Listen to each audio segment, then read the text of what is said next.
Have you all seen this?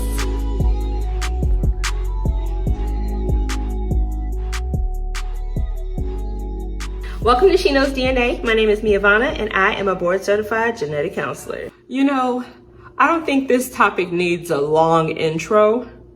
So let's just get into it, shall we? Consanguinity is defined as the genetic relatedness between individuals who are descendants of at least one common ancestor. Based off of that word alone, I'm guessing that you are already knowing that today we are about to talk about when two people that are related have a baby.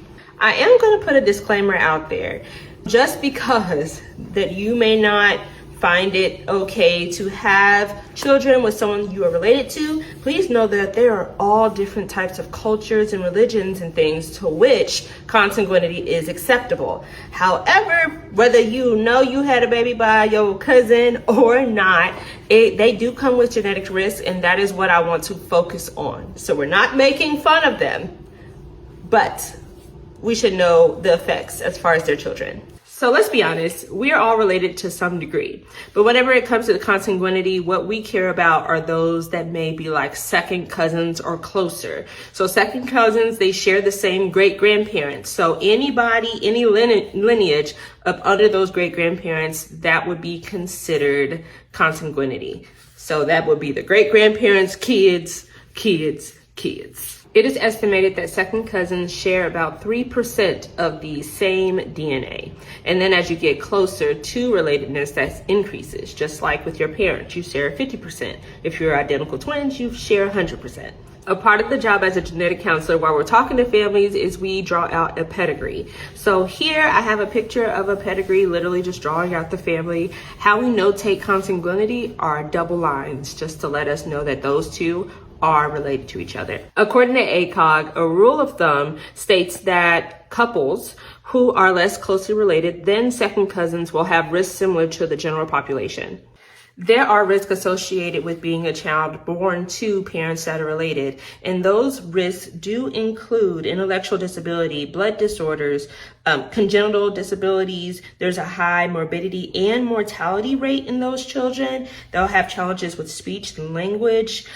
Even there could be some deafness, blindness, physical impairments. There's an increased risk for psychiatric conditions, especially for mood disorders. And so those are a lot of the ones that we already know about. But on the genetic side, that increased risk revolves around autosomal recessive disorders. Autosomal recessive conditions usually come about whenever both parents are carriers of the same condition. They come together and there's that 25% chance of having an affected baby. With them, there also is a 50% chance of being a carrier and then a 25% chance of being completely unaffected.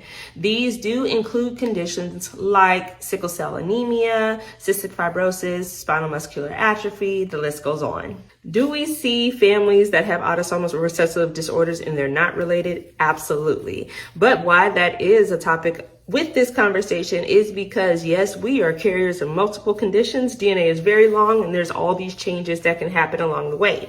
But if you are related to your partner, then you two are more than likely to have or to share some carrier statuses for the same condition because you share a good chunk of your DNA with that person compared to the rest of the population. So those children are, yes, in a higher risk of having those types of conditions. Right now, based off of our current ACOG guidelines, there's about 4 different conditions, really up to 5, depending on what we're looking at. All persons hoping to have a baby, or at least planning to, that they have those done.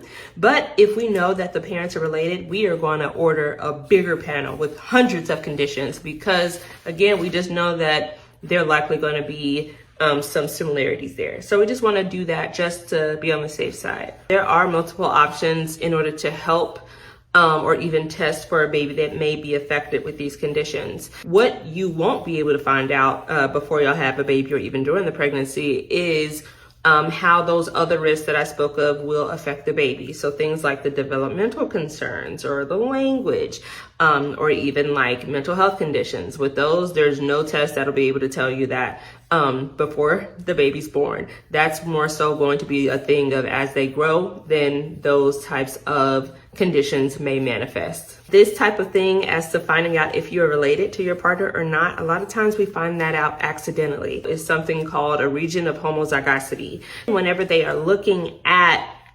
a child, let's say, the product of a consanguineous marriage or relationship, then there's going to be many different parts of the DNA and chromosome that look exactly alike amongst the two different chromosomes, meaning that it's just stating that the people you got your chromosomes, they have a lot of similarities genetics wise, and then it'll even tell you what degree of relatedness is.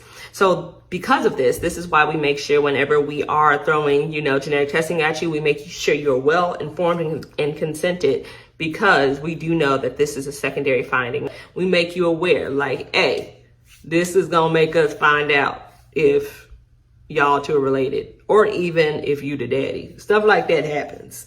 It's accidental, but stuff like that does happen. It is estimated that about 10% of couples are in a consanguineous marriage.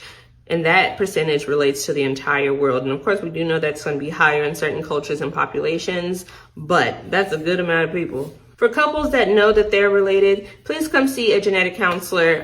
That way we can talk through the different risks that's associated with the kids and really be able to answer any questions that you have. For everyone else, to where maybe you're don't want to participate in consanguinity, this is the importance of why you need to go to family reunions to know your cousins. You need to be asking people, what's your last name? Let me go to my grandma and ask, does she know this type of person? That could help. It may not completely eliminate, but that could possibly help. And then also there's just times where really, truly nobody knows until a baby is born and we start doing testing and digging, and then surprise. I've seen all of these cases in school and in practice, and of course have read up on it. This stuff happens all the time. Now to leave you with words of wisdom. If you're not rooting for the Oklahoma City Thunder, don't talk to me. Don't talk to me. Did you not know I'm a champion?